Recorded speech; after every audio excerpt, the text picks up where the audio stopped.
seja tudo conforme a vontade do Eterno na vida de cada um. Irmãos, o pastor me incumbiu dessa missão. Como eu creio muito e obedeço ele, estou aqui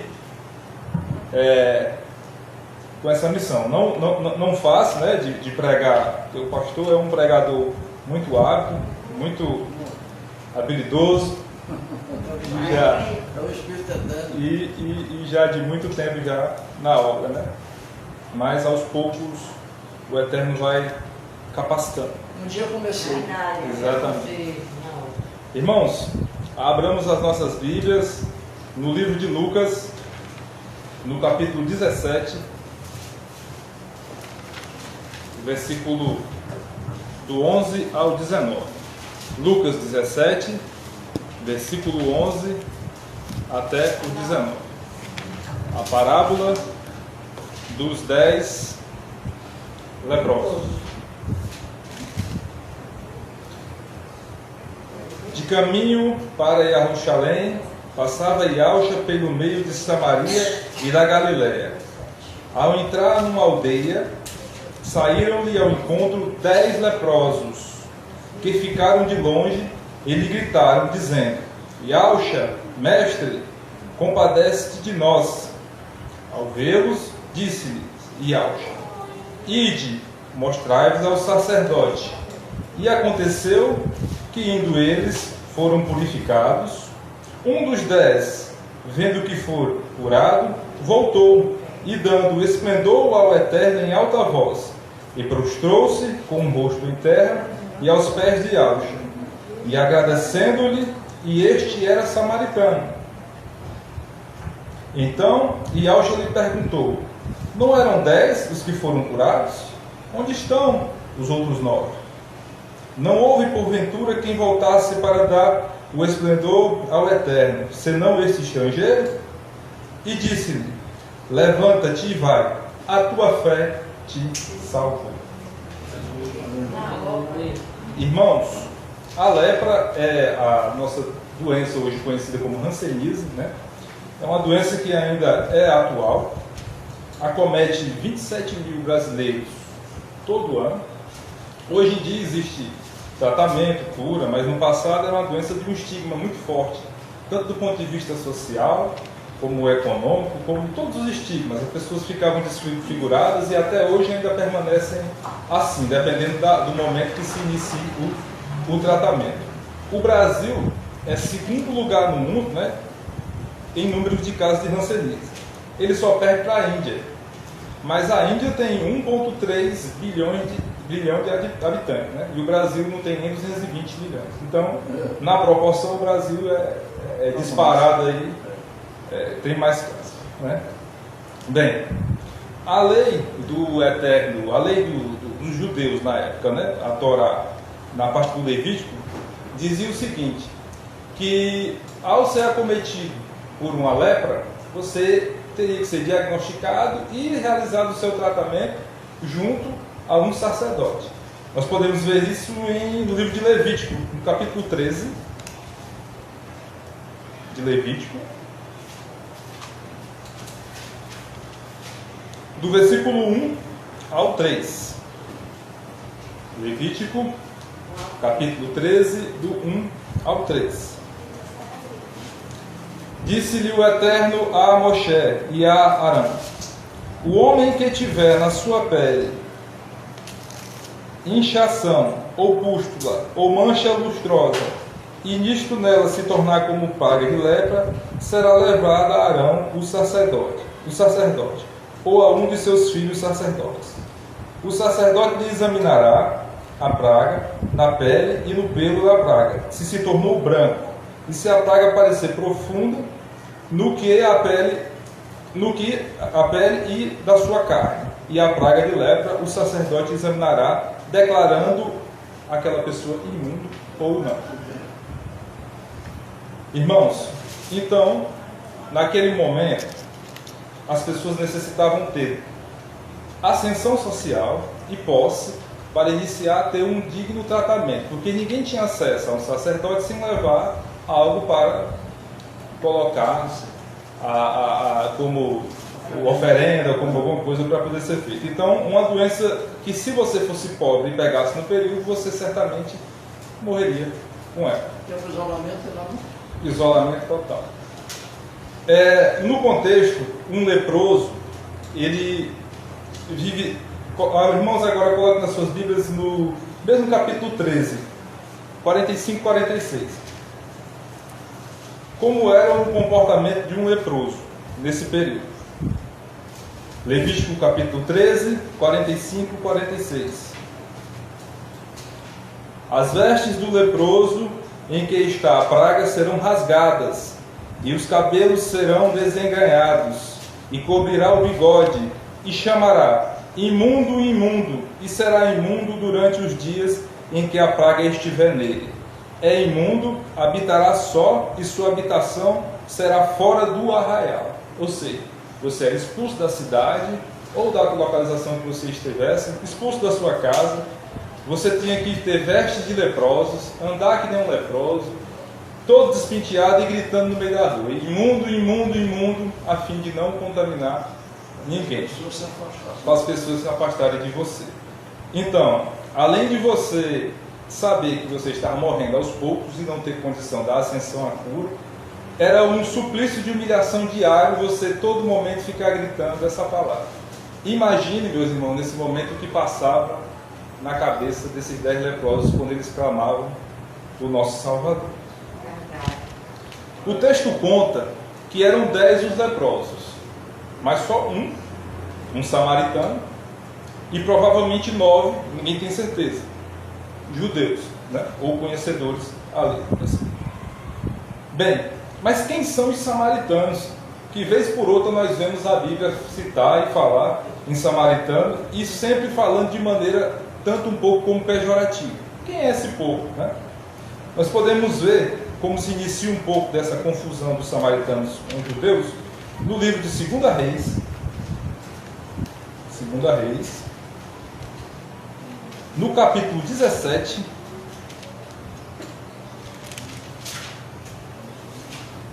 capítulo 17 de 2 Reis, o versículo 25 ao 29.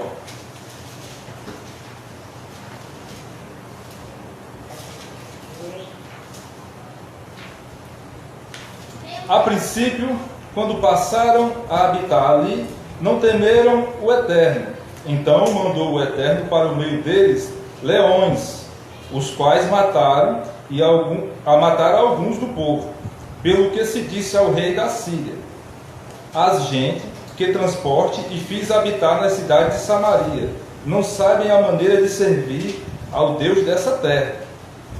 Por isso enviou-lhes leões por meio delas, os quais se matam, porque não sabem servir a terra. Então o rei da Síria mandou dizer: levai um dos sacerdotes que de lá trouxeste, e lá vai que habite-lhes com ele, de maneira a servir ao Eterno desta terra. Foi, pois, um dos sacerdotes que haviam levado de Samaria, habitou em Betel, e lhe ensinavam como deveriam adorar o Criador. No entanto, eles não adoraram. Esse povo se misturou com babilônicos, com sírios, com tantos e tantos outros, que vocês começam a ver no decorrer do versículo aqui, no capítulo 17 de 2 Reis. E por isso, o povo judeu nunca respeitou o povo samaritano. Porque, em sua maioria, eram idólatras, mestiços, e ainda tinha outra situação: eles não adoravam em Jerusalém, e sim em Betel. Pois bem, mas como quem sabe de todas as coisas é o Eterno, e assim é e sempre será, também há filhos do Eterno em Samaria. Há samaritanos filhos do Eterno. E isso nós podemos ver em Jeremias, capítulo 41, versículo 5. Jeremias 41, versículo 5.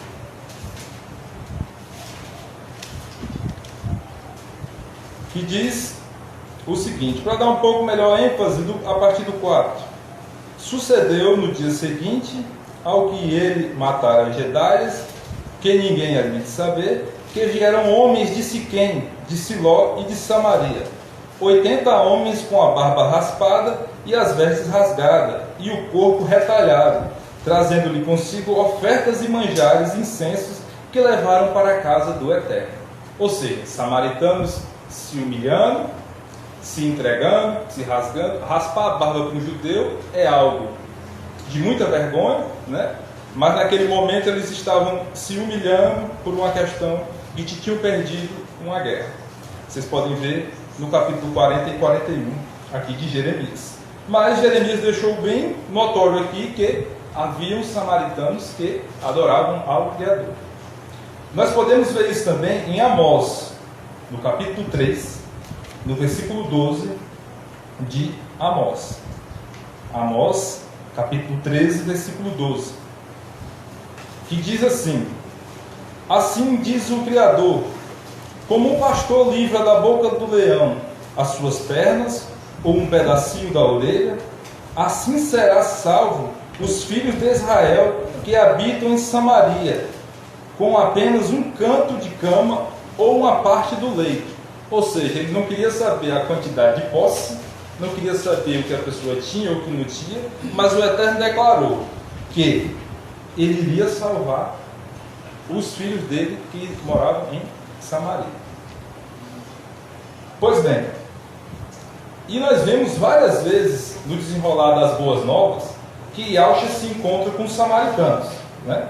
A primeira vez que nós não temos como datar, mas uma das vezes ele cita na parábola do bom samaritano, que eu não vou discorrê-la aqui, para não tomar muito tempo, e de que ela por si só já é uma pregação e é muito mais de compadecimento e amor ao próximo. Não tem a ver com o cerne da pregação aqui. Mas isso é uma das vezes que Yahshua cita os samaritanos. Uma outra vez que é citado, nós temos no capítulo 4 de João. Capítulo 4 de João, que nós temos o discorrimento da mulher samaritana, certo? Mas nós vamos nos ater, a princípio, no capítulo 9 de Lucas, no versículo 51 e 56.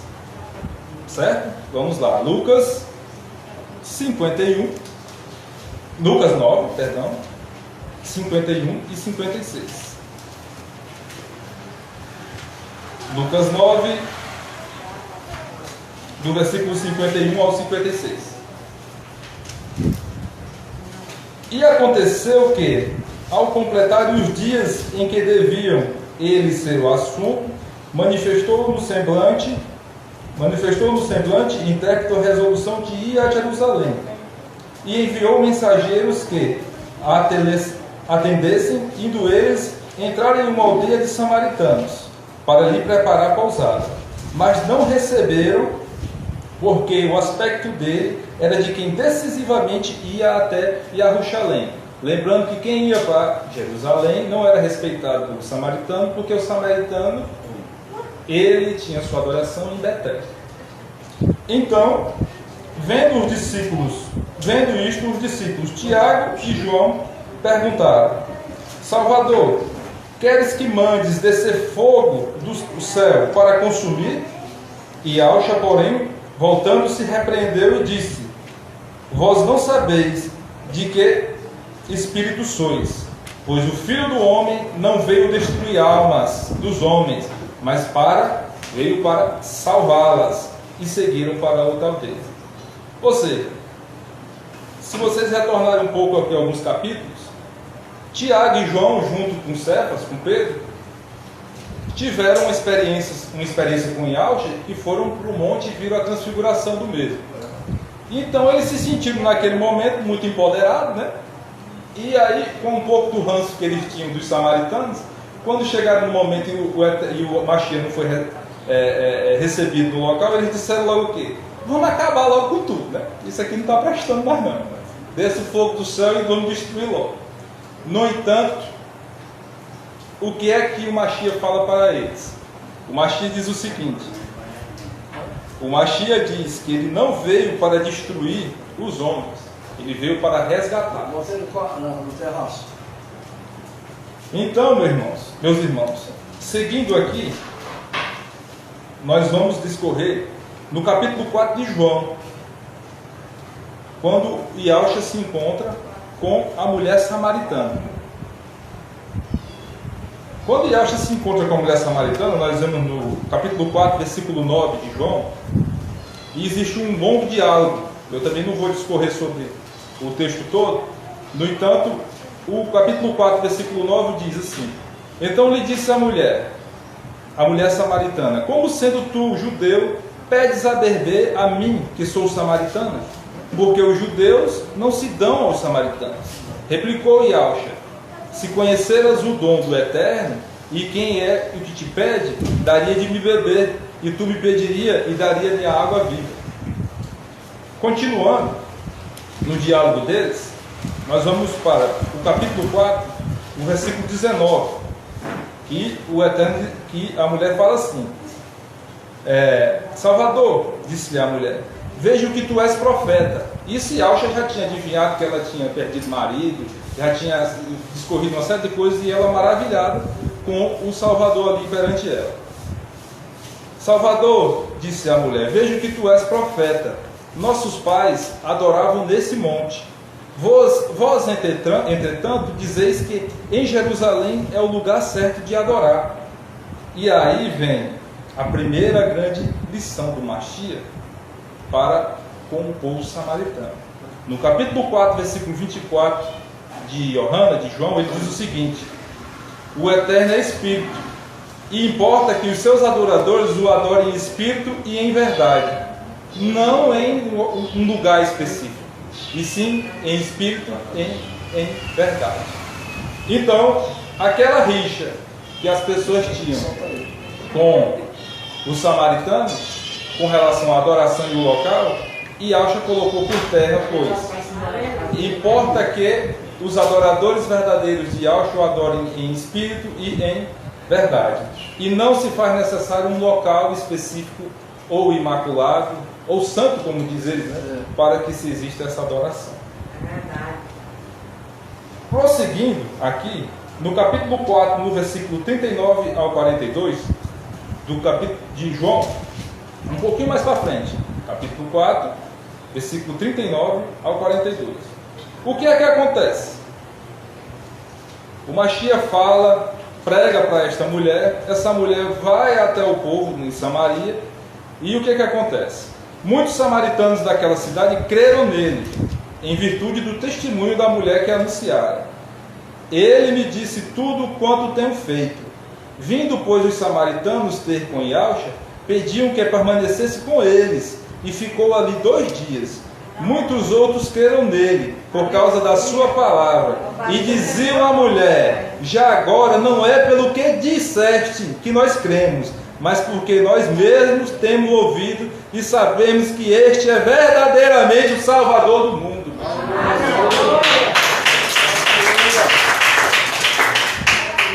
Irmãos, qual é a primeira grande mensagem dessa introdução que nós fizemos?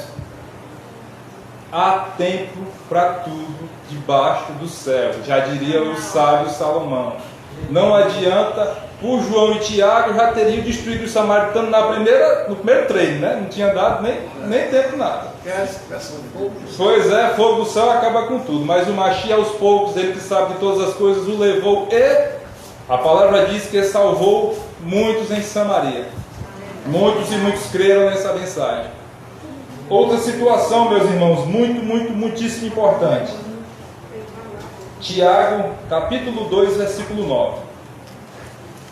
Vai nos falar. Tiago 2, versículo 9.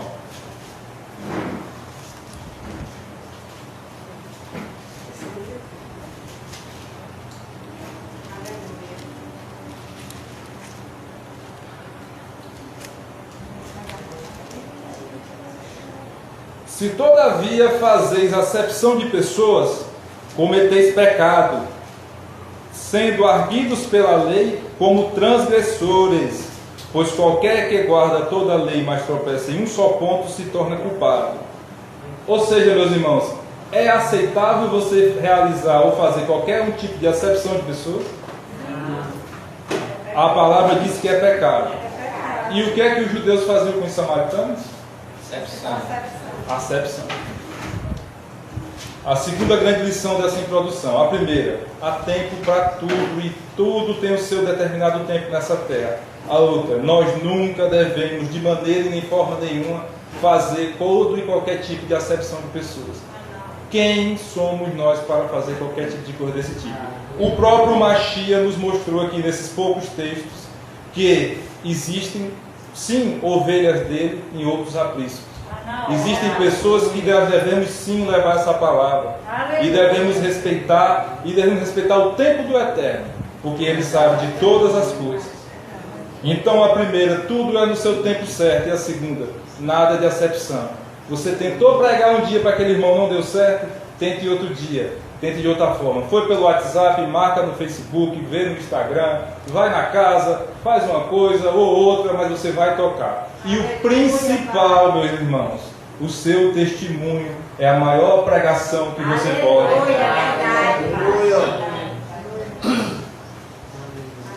Se cremos que nós somos mensageiros das boas novas e temos a certeza dessas duas situações, o Pai estará conosco. Com certeza. Devemos ter, segundo um grande sábio que nos ensina todo dia, ter sabedoria, amor e unção. Quem é esse sábio?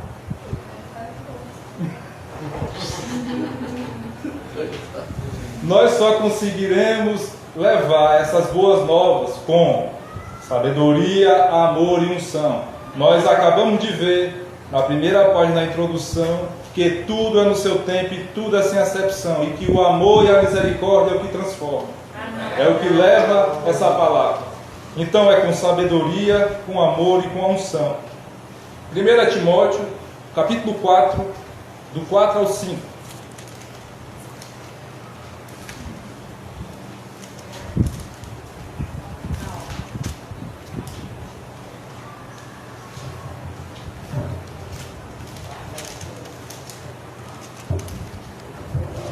Primeira Timóteo, capítulo 4, do 4 ao 5. Pois tudo o que Eial criou é bom, e recebido em ações de benevolência, nada é recusável, porque pela palavra do Criador e pela oração tudo é purificado. Amém. Confirmando que nós temos que seguir firme e crendo nessa palavra. Mas, irmãos, a chave dessa pregação é fé ou gratidão, gratidão ou fé. Sem gratidão, você não consegue dispor de uma fé verdadeira ou genuína. Conversando aqui com dois construtores, o próprio pastor e o irmão Zé Luiz, nós não conseguimos fazer uma casa iniciando pelo telhado. E nós cremos que a gratidão é o alicerce, são as fundações de todo e qualquer processo de desenvolvimento da sua emuná, da sua fé verdadeira. Se você acorda todo dia e não vê por que você é grato, ou de que você tem que ser grato, repense, volte a dormir e acorde de novo. Nem que naquele dia você passe o dia dormindo, mas só levante no dia que você diz assim: eu sou grato, porque eu abri o olho, porque eu estou enxergando, porque eu consigo orar, porque eu consigo falar, porque eu consigo cair, porque eu tenho teto, porque eu tenho amigos, porque eu tenho uma família, porque eu sou realmente abençoado. 1 Crônicas, o capítulo 16, versículo 34 ao 36. 1 Crônicas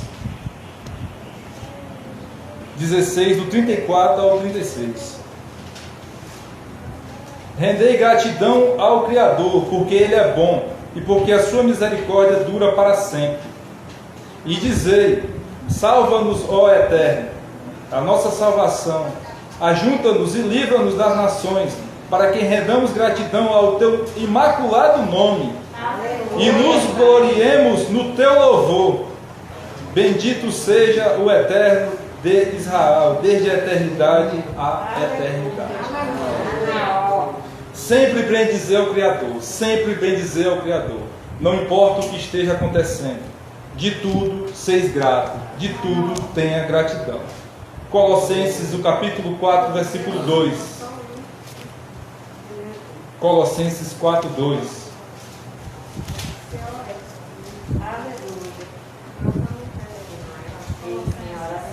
Colossenses capítulo 4, versículo 2.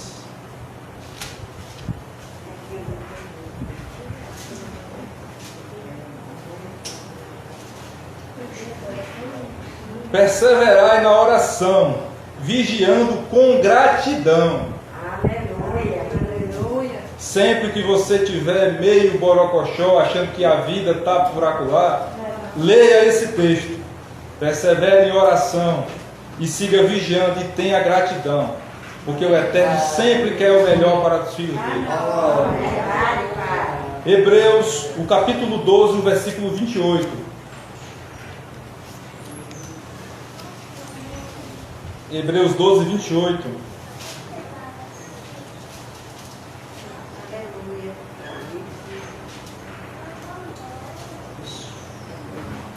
Por isso, recebendo nós um reino inabalável, retenhamos a gratidão pela qual sirvamos ao Eterno de modo agradável, com reverência e puro temor. Aleluia. Gratidão, reverência e temor. A palavra diz que o princípio da sabedoria é o temor ao Criador. Irmãos, um coração grato é o princípio da grandeza, é a expressão da humildade, é o verdadeiro alicerce para a construção e o desenvolvimento da emuná verdadeira, ou seja, da fé, consequentemente do amor, da misericórdia e da intimidade com o Criador. Gratidão é a chave de tudo, meus irmãos.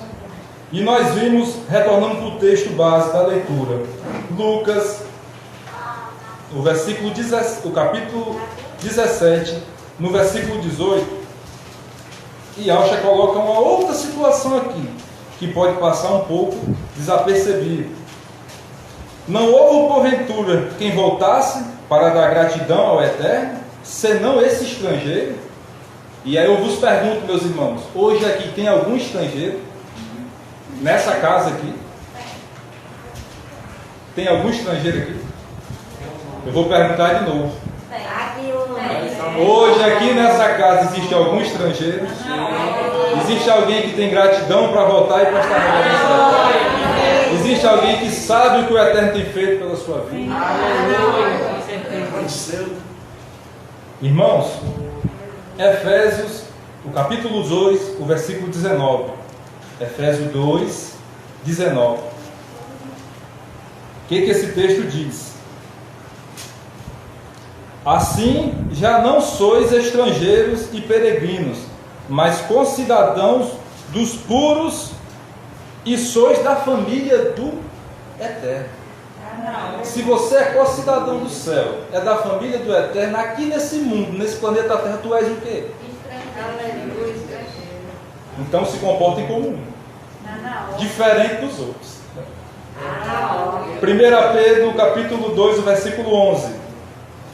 1 Pedro, o capítulo 2, o versículo 11.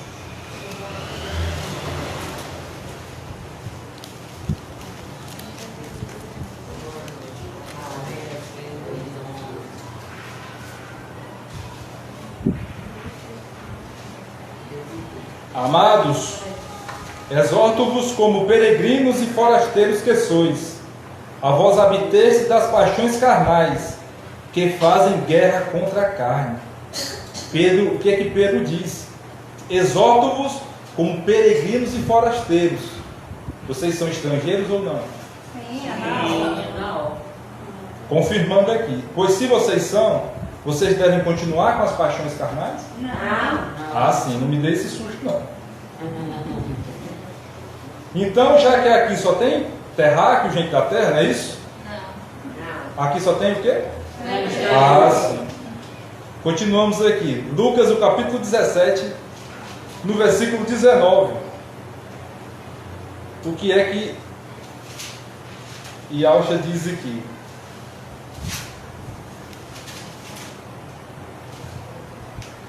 E disse-lhe: levanta-te e vai, a tua fé te salvou. A tua fé ou foi a tua gratidão que salvou? A gratidão. Sem gratidão eu tenho fé, ou com fé eu tenho gratidão? O que é que vem primeiro aí? A fé ou a gratidão? Eu preciso ser grato para ter fé, ou eu preciso ter fé para ser grato? Ninguém sabe o que começa primeiro, mas eu tenho que todo dia alimentar as duas. As duas andam juntas. Sem fé é impossível agradar o Eterno. Exatamente. Só pela obediente à fé. Exatamente.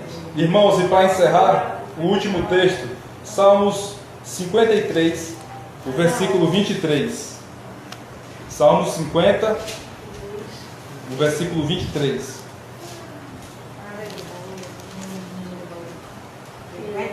Salmo 50, versículo 23.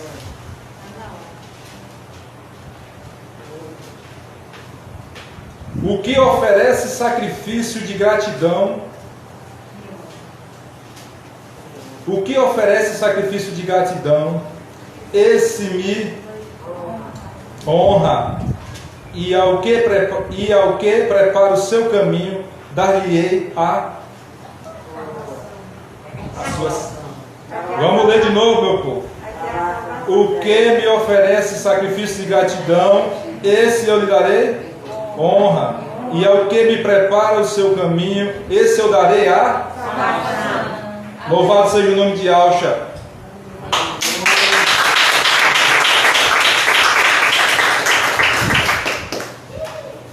É porque a minha fala que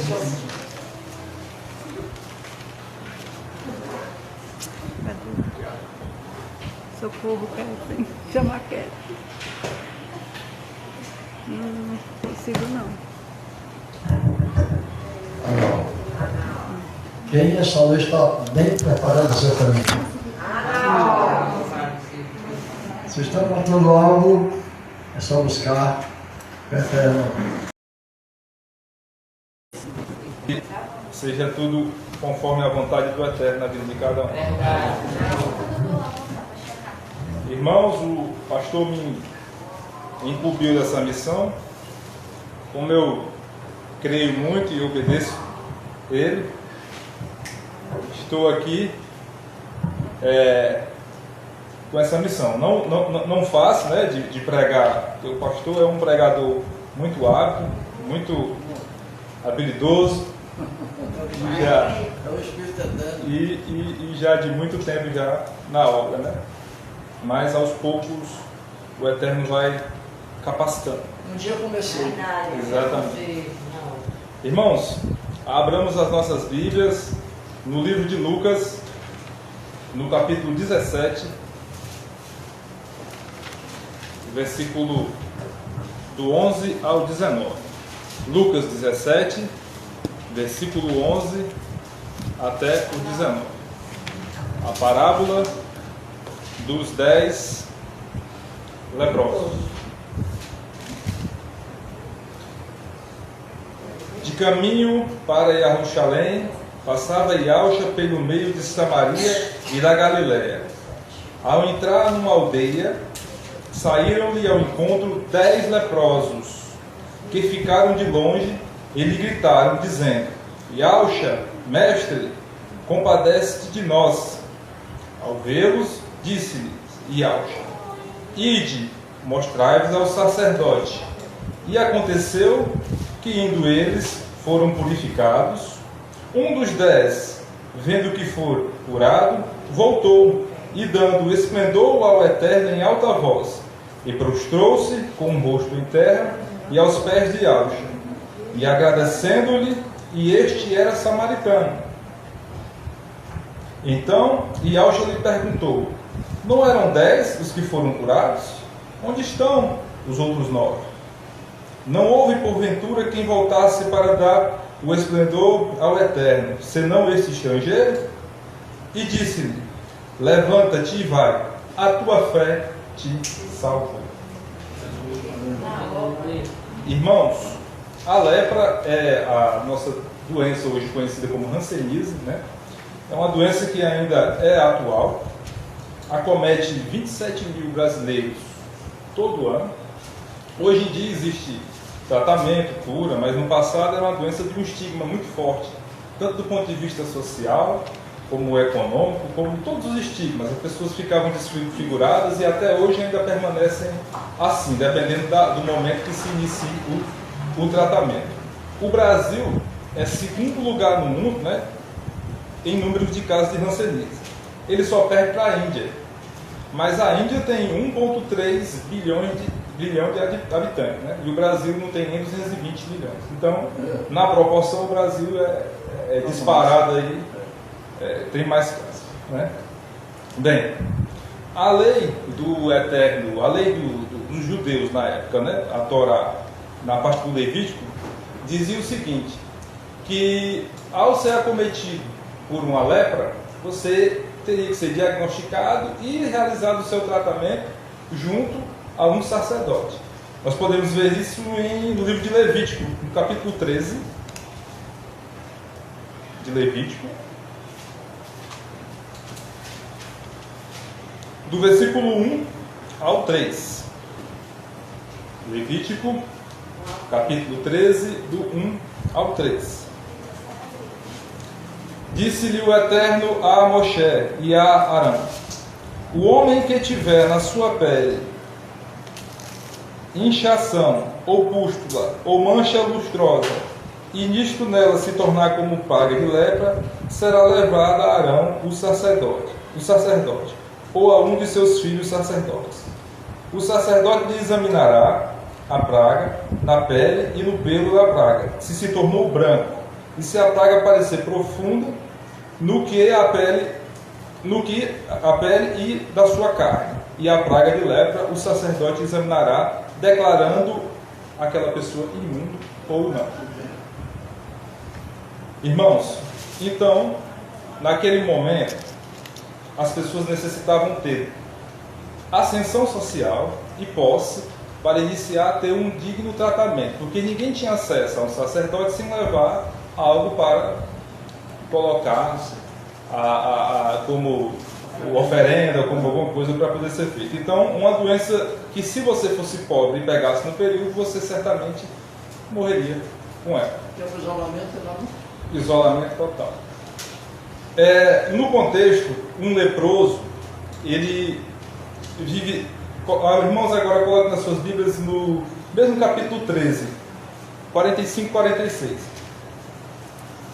Como era o comportamento de um leproso nesse período? Levítico capítulo 13, 45 e 46. As vestes do leproso em que está a praga serão rasgadas, e os cabelos serão desenganhados, e cobrirá o bigode, e chamará: imundo, imundo, e será imundo durante os dias em que a praga estiver nele. É imundo, habitará só, e sua habitação será fora do arraial. Ou seja, você era expulso da cidade, ou da localização que você estivesse, expulso da sua casa.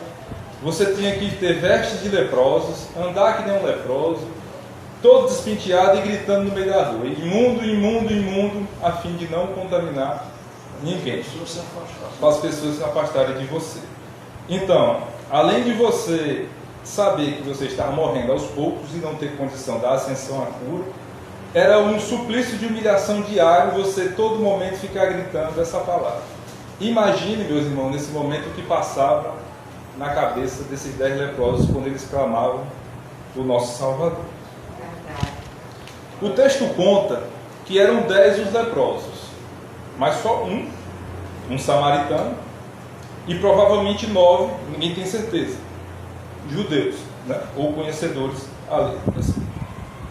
Bem, mas quem são os samaritanos? Que vez por outra nós vemos a Bíblia citar e falar em samaritano, e sempre falando de maneira tanto um pouco como pejorativa. Quem é esse povo, né? Nós podemos ver como se inicia um pouco dessa confusão dos samaritanos com os judeus no livro de 2 Reis. 2 Reis, no capítulo 17,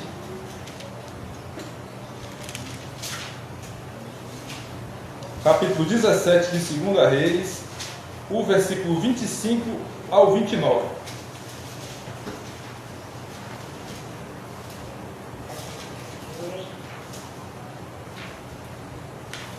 a princípio, quando passaram a habitar ali, não temeram o Eterno.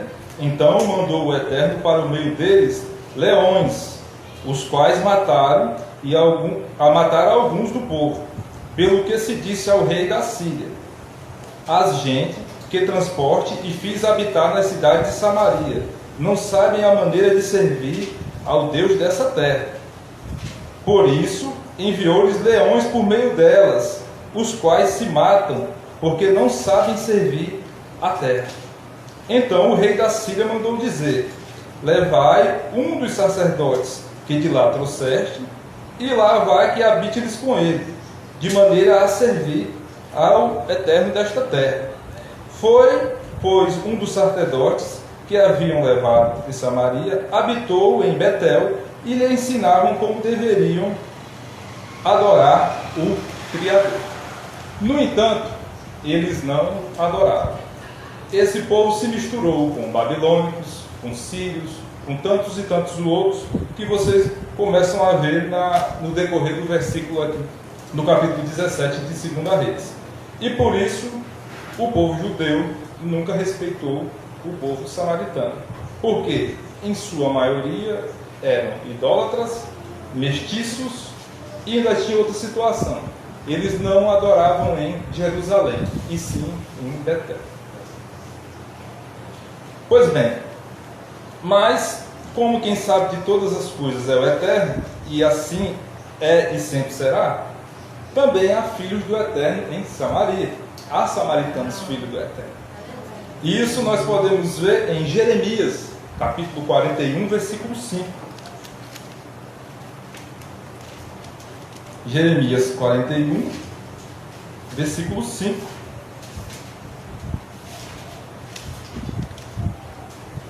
Que diz o seguinte, para dar um pouco melhor ênfase a partir do 4.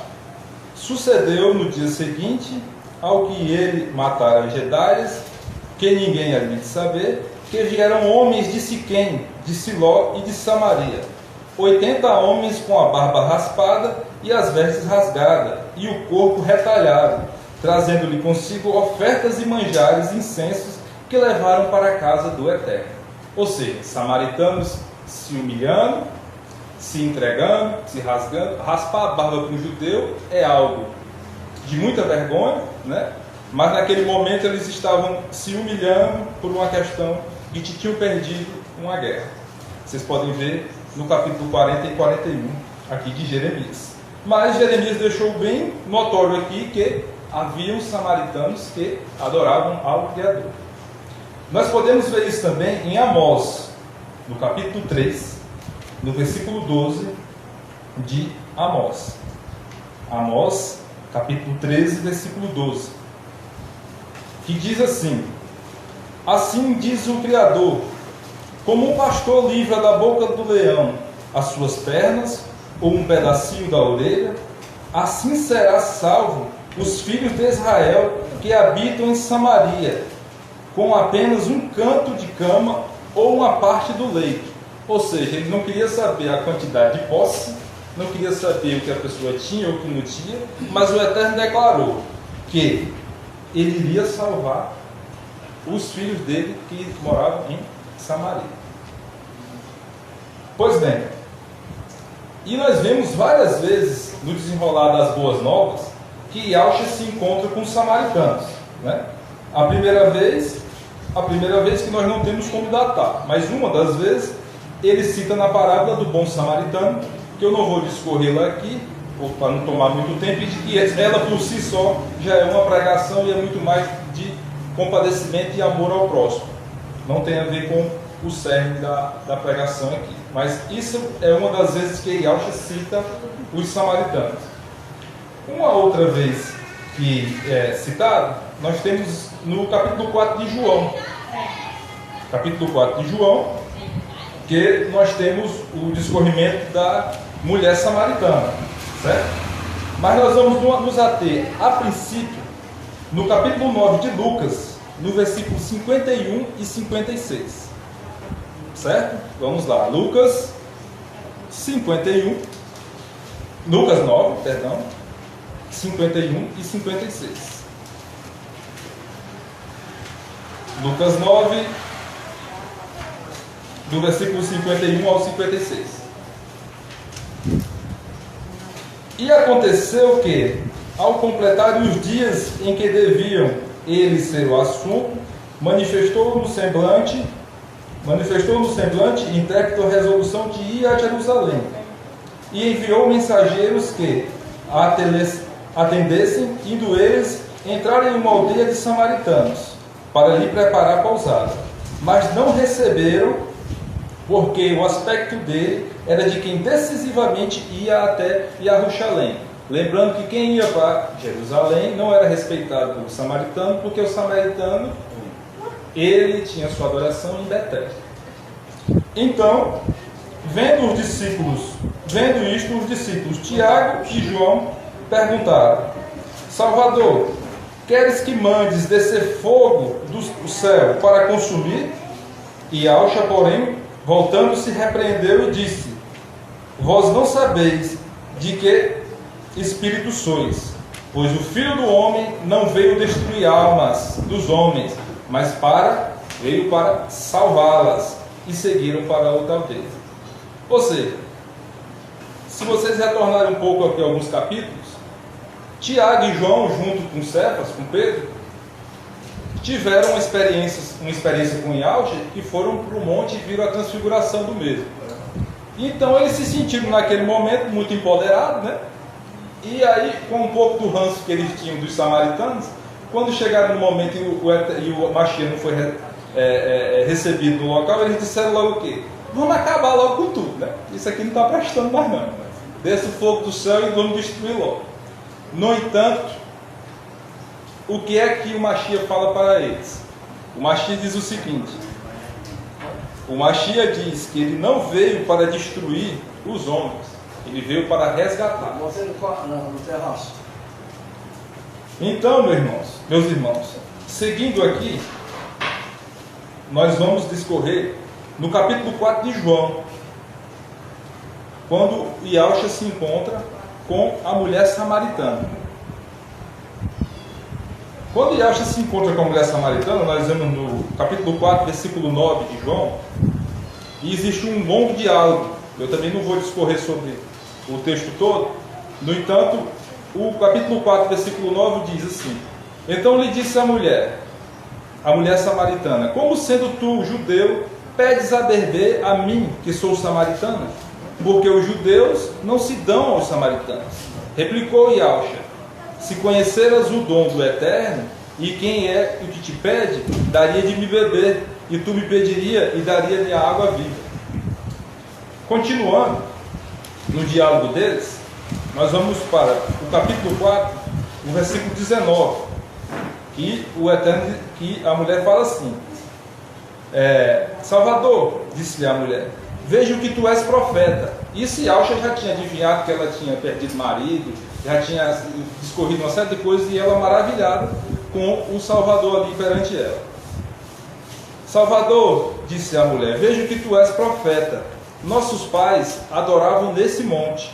Vós, entretanto, dizeis que em Jerusalém é o lugar certo de adorar.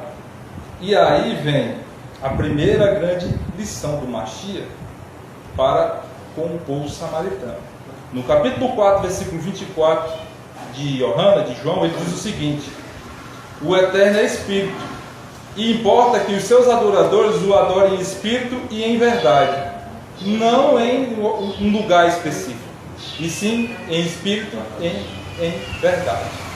Então, aquela rixa que as pessoas tinham com os samaritanos, com relação à adoração e o local, Yahshua colocou por terra, pois importa que os adoradores verdadeiros de Yahshua adorem em espírito e em verdade, e não se faz necessário um local específico ou imaculado ou santo, como diz eles, né, para que se exista essa adoração.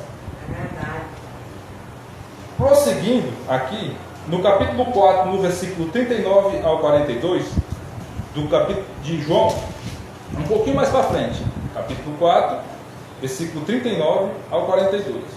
O que é que acontece? O Mashiach fala prega para esta mulher, essa mulher vai até o povo em Samaria, e o que acontece? Muitos samaritanos daquela cidade creram nele, em virtude do testemunho da mulher que anunciara. Ele me disse tudo quanto tenho feito. Vindo, pois, os samaritanos ter com Yalxa, pediam que permanecesse com eles, e ficou ali 2 dias. Muitos outros creram nele, por causa da sua palavra, e diziam à mulher: já agora não é pelo que disseste que nós cremos, mas porque nós mesmos temos ouvido e sabemos que este é verdadeiramente o Salvador do mundo.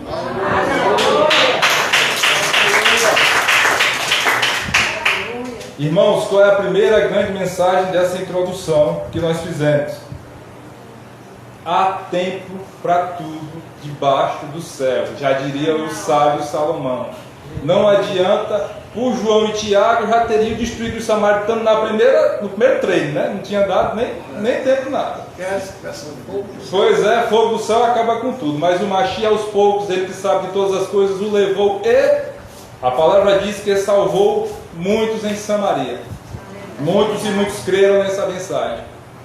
Outra situação, meus irmãos, muitíssimo importante. Tiago, capítulo 2, versículo 9. Vai nos falar. Tiago 2, versículo 9.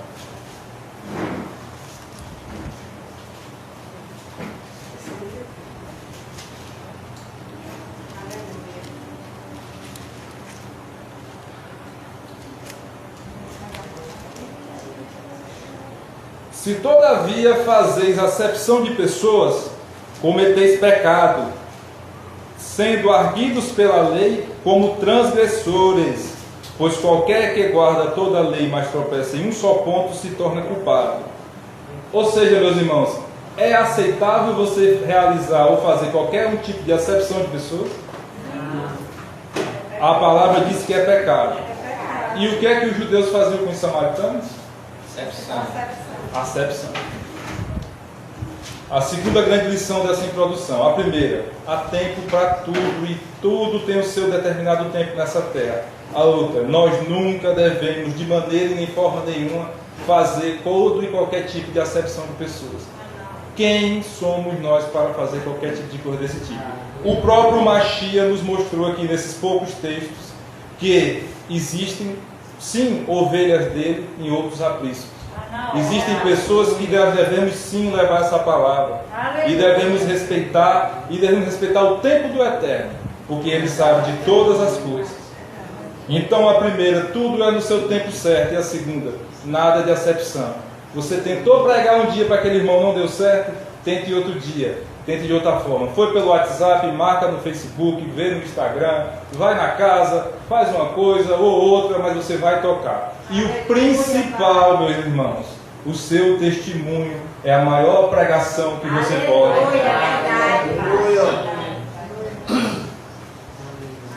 Se cremos que nós somos mensageiros das boas novas e temos a certeza dessas duas situações, o Pai estará conosco.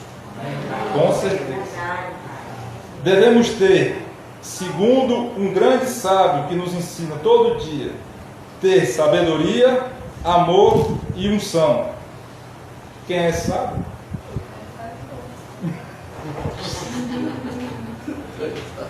Nós só conseguiremos levar essas boas novas com sabedoria, amor e unção. Nós acabamos de ver na primeira página da introdução que tudo é no seu tempo e tudo é sem acepção, e que o amor e a misericórdia é o que transforma, é o que leva essa palavra. Então é com sabedoria, com amor e com a unção. 1 Timóteo, capítulo 4, do 4 ao 5.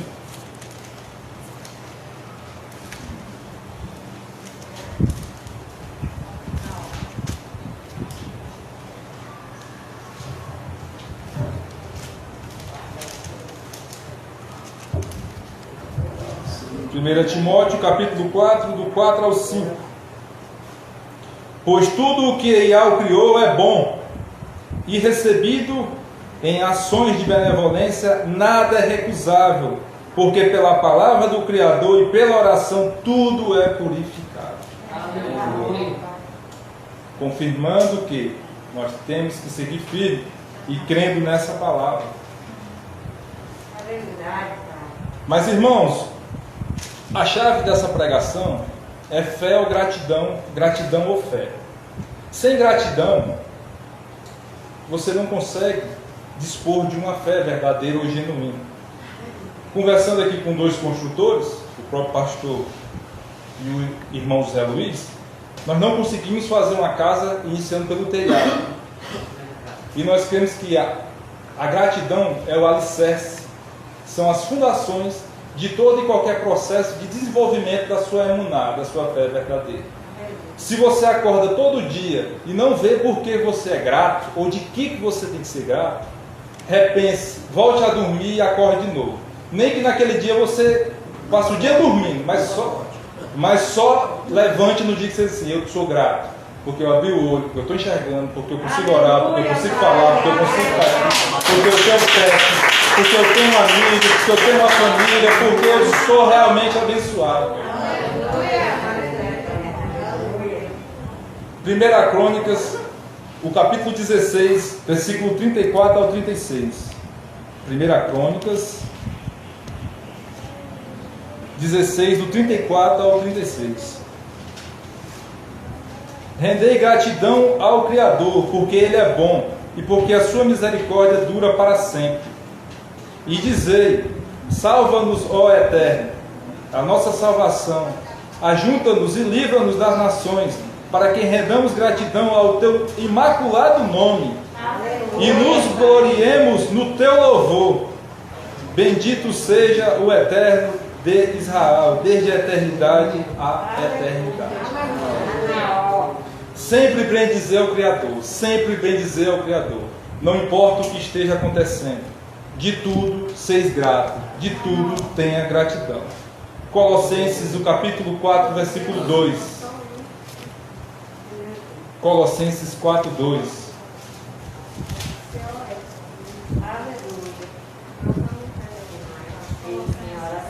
Colossenses capítulo 4, versículo 2.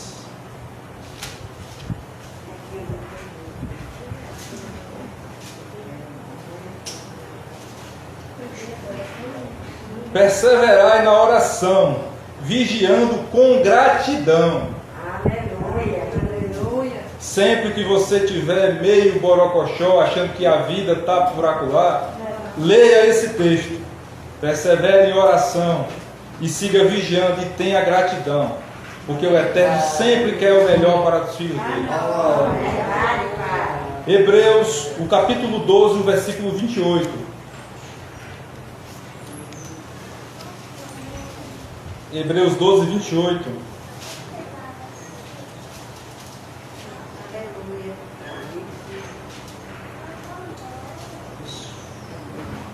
Por isso, recebendo nós um reino inabalável, retenhamos a gratidão pela qual sirvamos ao Eterno de modo agradável, com reverência e puro temor. Aleluia. Gratidão, reverência e temor. A palavra diz que o princípio da sabedoria é o temor ao Criador. Irmãos, um coração grato é o princípio da grandeza, é a expressão da humildade, é o verdadeiro alicerce para a construção e o desenvolvimento da emuná verdadeira, ou seja, da fé, consequentemente do amor, da misericórdia e da intimidade com o Criador. Gratidão é a chave de tudo, meus irmãos. E nós vimos, retornando para o texto base da leitura, Lucas, o capítulo 17, no versículo 18, e Alcha coloca uma outra situação aqui, que pode passar um pouco desapercebido. Não houve porventura quem voltasse para dar gratidão ao Eterno, senão esse estrangeiro? E aí eu vos pergunto, meus irmãos, hoje aqui tem algum estrangeiro? Nessa casa aqui? Tem algum estrangeiro aqui? Eu vou perguntar de novo. Hoje aqui nessa casa existe algum estrangeiro? Existe alguém que tem gratidão para voltar e prestar reverência? Existe alguém que sabe o que o Eterno tem feito pela sua vida? Irmãos, Efésios, o capítulo 2, o versículo 19. Efésios 2, 19. O que esse texto diz?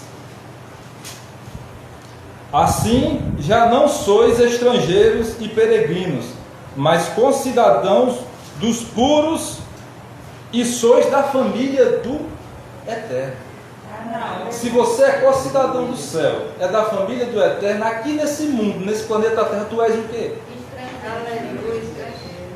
Então se comportem como um, diferente dos outros. 1 Pedro, capítulo 2, o versículo 11. 1 Pedro, o capítulo 2, o versículo 11.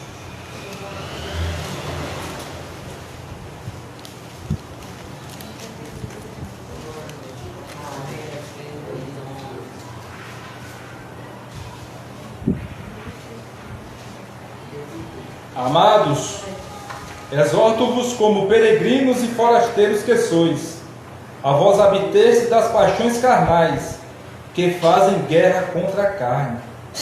Pedro, o que é que Pedro diz? Exorto-vos como peregrinos e forasteiros. Vocês são estrangeiros ou não? Sim, Não. Confirmando aqui. Pois se vocês são, vocês devem continuar com as paixões carnais? Não. Ah, sim, não me dê esse susto, não. Então, já que aqui só tem terráqueo, gente da terra, não é isso? Não. Aqui só tem o quê? Não. Ah, sim. Continuamos aqui. Lucas, o capítulo 17, no versículo 19. O que é que Yalcha diz aqui?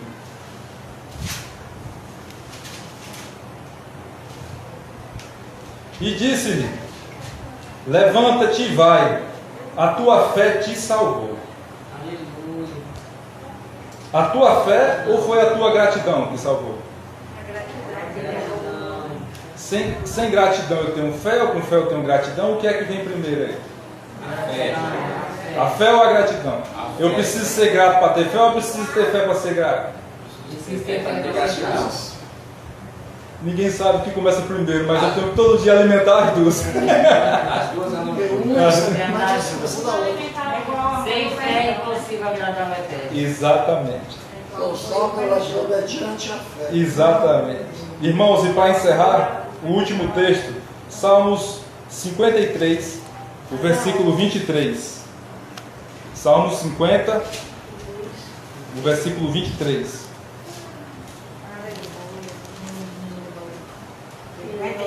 Salmo 50, versículo 23.